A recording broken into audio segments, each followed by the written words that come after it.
¿Alguna vez nos hemos parado a pensar qué se cuece dentro de las máquinas que nos rodean? Y no hablo de inteligencias artificiales súper complejas, sino de algo mucho, mucho más básico. Es el lenguaje silencioso que hace que el mundo funcione de forma automática. Pues hoy vamos a destriparlo. Exacto. ¿Quién dirige esa orquesta invisible que le dice a un semáforo que cambie de color justo a tiempo? ¿O cómo sabe una lavadora que ya ha terminado de lavar y tiene que empezar a aclarar? Pues no es magia. Es lógica. Una lógica eléctrica, de hecho. Y es increíblemente ingeniosa. Y vamos a descubrir todos sus secretos.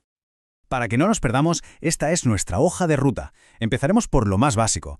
¿Qué es eso de la automatización? Luego veremos las dos grandes maneras de hacerlo. Usaremos una analogía muy fácil para entender sus partes. Aprenderemos su idioma, conoceremos al componente estrella y al final veremos cómo encaja todo.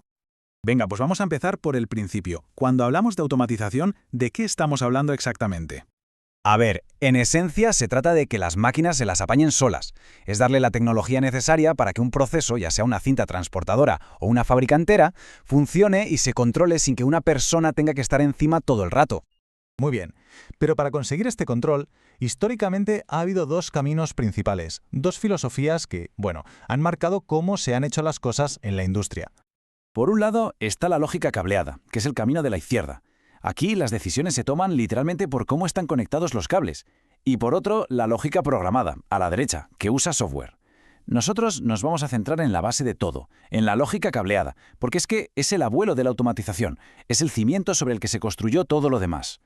A ver, para que nos hagamos una idea, la lógica cableada es como construir algo con ladrillos. Es súper robusto, fiable y se entiende bien. El problema, que si quieres cambiar algo, tienes que tirar un muro y volver a construir. La lógica programada, en cambio, es como diseñar en 3D en un ordenador.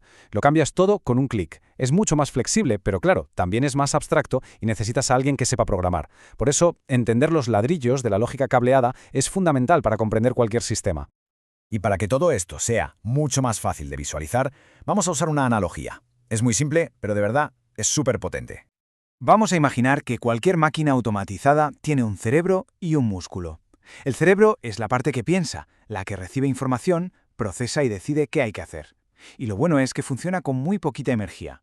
Luego está el músculo, que es el que se arremanga y hace el trabajo pesado. Mover el motor, encender una resistencia, y para eso, claro, necesita muchísima potencia. Si traducimos esto a la electricidad, hablamos de dos circuitos totalmente separados. A la izquierda tenemos el circuito de mando, que es el cerebro, y a la derecha el circuito de fuerza o de potencia, el músculo. Son dos mundos que tienen que hablar entre ellos, pero que por seguridad no pueden tocarse directamente. Imaginemos el chispazo. Así que la gran pregunta es, ¿cómo narices se comunican? Pues antes de ver cómo se comunican, tenemos que aprender el idioma que habla el cerebro. Y la buena noticia es que es un idioma de solo 3 palabras. Con eso le basta y le sobra. La primera palabra es y, o and en inglés. Es fácil. Imaginemos dos interruptores puestos uno detrás del otro, en serie. Para que la corriente llegue al final, tenemos que pulsar el interruptor A y el interruptor B. Si solo pulsamos uno, no pasa nada. Tienen que ser los dos. La segunda palabra es O, U o R. Ahora los interruptores están en paralelo, cada uno por su lado. Para que pase la corriente, nos vale con activar el interruptor A o el interruptor B. Con cualquiera de los dos, ya funciona.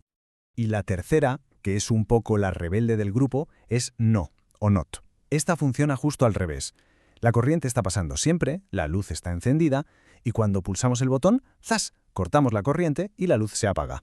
Lo que hace es invertir la señal. Pues ya está. Con estas 3 ideas, y, o y no, se puede construir cualquier decisión lógica, por compleja que parezca.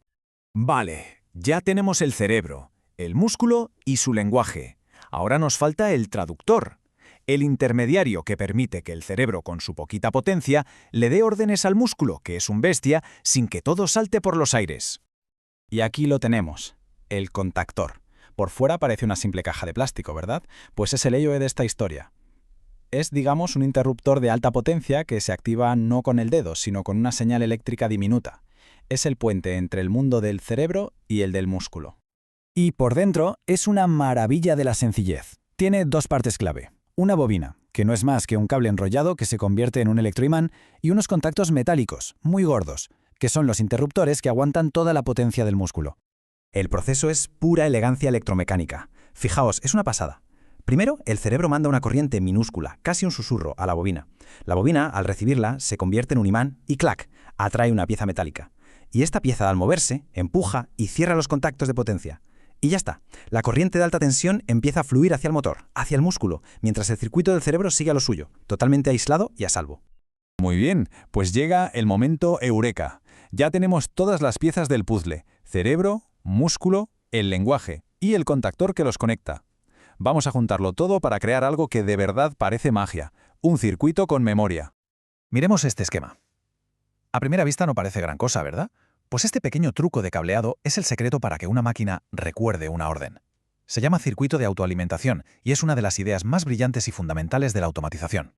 La magia está aquí, en la realimentación. Cuando pulsamos el botón de marcha, el verde, la corriente activa la bobina del contactor, pero a la vez el propio contactor cierra un contacto auxiliar, ese que vemos marcado como 1314. Este contacto crea un atajo para la electricidad, un puente que rodea al botón de marcha que hemos pulsado.